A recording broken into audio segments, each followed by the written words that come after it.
Assalamualaikum warahmatullahi wabarakatuh. Halo, saya Ratna. Terima kasih sudah ngeklik video ini dan juga mendengarkan podcastnya Ratna. Teman-teman, di video kali ini saya akan membahas sebuah buku yang berjudul Adversity Quotient, Mengubah Hambatan Menjadi Peluang, karya Paul J. Stoltz, PhD. Untuk mendukung channel ini, jangan lupa klik tombol subscribe ya.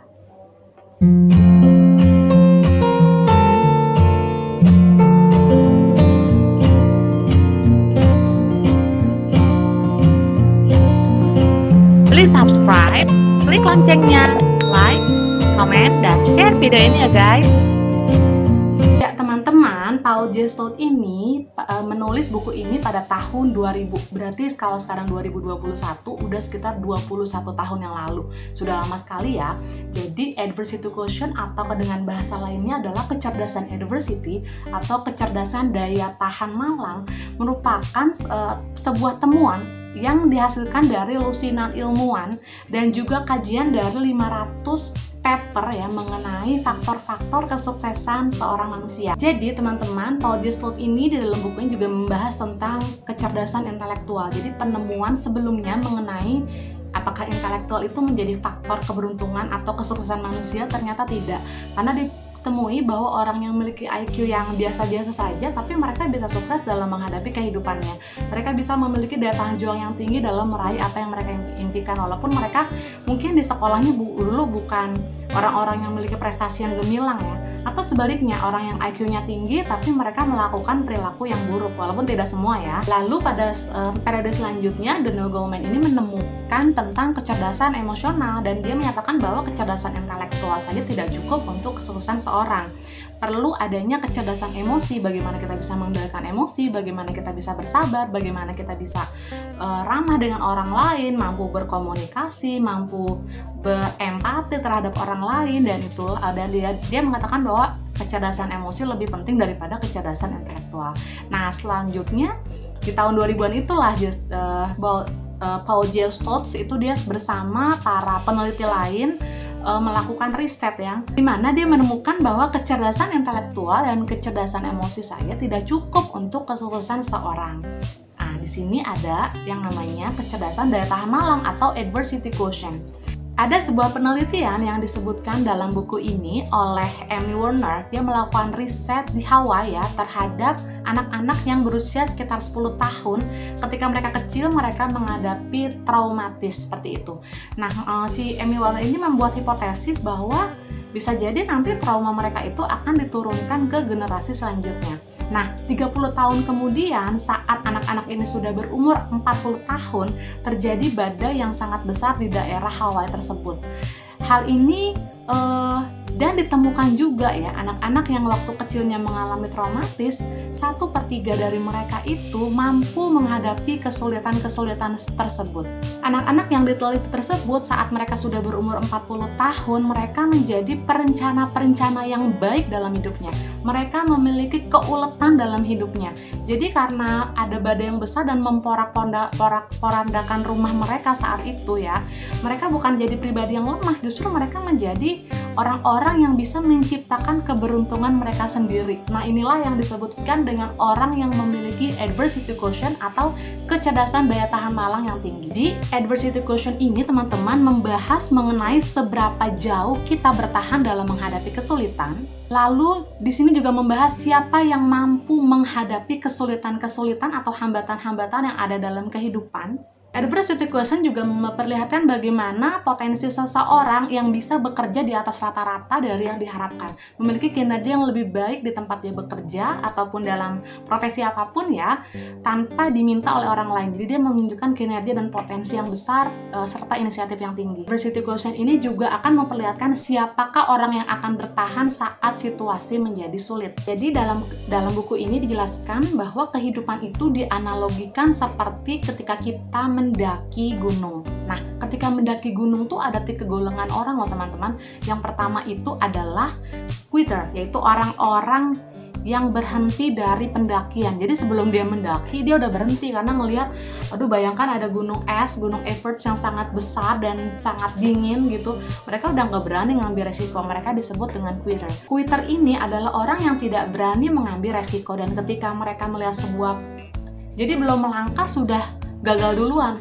sudah belum melangkah sudah berhenti duluan gitu. Jadi orang yang seperti ini adalah yang namanya quitter atau orang-orang yang keluar dan berhenti dari pendakian.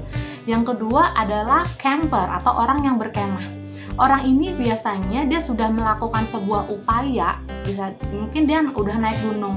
Nah pas di tengah-tengah gunung itu kan ada kemah, dia berhenti untuk berkemah dan melihat situasi lingkungannya saja dan merasa sudah nyaman di situ. Dia tidak sanggup untuk melanjutkan pendakian sampai ke puncak karena dia tahu di situ dia akan mengalami banyak penderitaan ya, karena suhu di puncak gunung itu kan akan lebih dingin, lalu makanan juga berkurang gitu. Dia tidak berani untuk lanjut, makanya dia disebut dengan camper adalah orang-orang yang berkemah. Yang ketiga adalah climber atau para pendaki. Nah inilah orang-orang yang mampu menerobos semua hambatan-hambatan dan dia mau untuk terus maju sepanjang hidupnya mencapai puncak pendakian tersebut. Ya, jadi ciri-ciri orang-orang yang memiliki adversity quotient ini itu disebut dengan climber, adalah orang-orang yang dia mampu menerobos hambatan. Ketika ada kesulitan itu dia ikhlas untuk menerobosnya.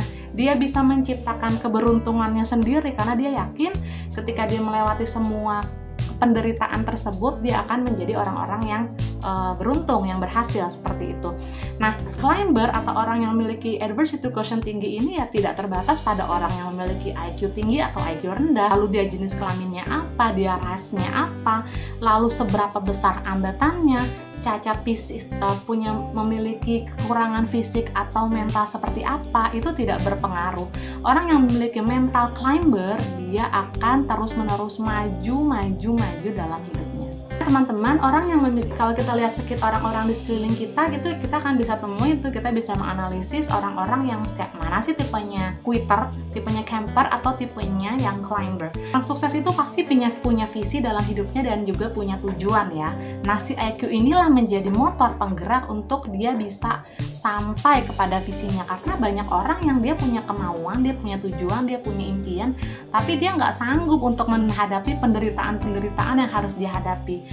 Ya, contohnya mungkin kita kita lihat tokoh-tokoh nasional ya yang sudah mempertahankan kemerdekaan gitu. Mereka tuh adalah para climber ya, kayak almarhum Bung Karno, Bung Hatta, lalu juga Bung Hamka, lalu Jenderal Sudirman, R.A. Kartini dan sebagainya. Mereka adalah orang climber yang ketika mereka sampai ada tekanan yang begitu dahsyat, mereka akan terus sampai tujuannya tercapai.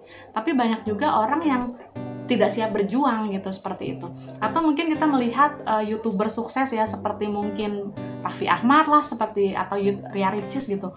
Kan mereka menghadapi banyak sekali kesulitan ya. Mereka ketika banyak orang tidur, mereka tidak tidur, mereka tetap bekerja. Itu kan penderitaan yang mereka hadapi. Tapi orang-orang yang memiliki mental climber, mereka akan terus bekerja ya, dan mereka fokus sama visi misinya. Nah, dalam memenuhi visi teman-teman, ternyata EQ ini memiliki peran penting dalam menciptakan visi. Pertama adalah memimpikan impian itu. Jadi orang-orang yang memiliki kecerdasan adversity atau kecerdasan daya tahan malang yang tinggi, dia akan cenderung membayangkan hal-hal yang lebih besar yang terjadi di masa depan dibandingkan orang-orang yang memiliki kecerdasan adversity yang rendah. Dia mampu menemukan masa depan macam apa yang akan dia raih daripada orang-orang yang memiliki kecerdasan adversity yang rendah. Yang kedua adalah menjadikan impian sebagai visi. Jadi kita harus menentukan gunung apa nih, pendakian apa nih, tujuan apa nih yang mau kita raih.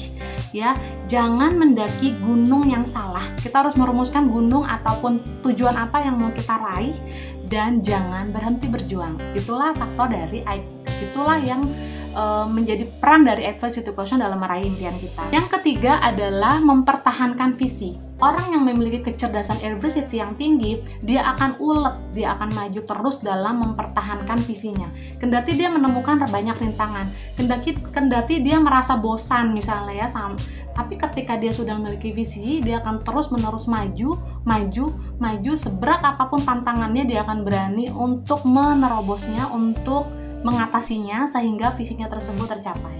Jadi kombinasi antara visi dan juga adversity quotient ini menyebabkan seseorang terbebas dari siklus keputusasaan, teman-teman.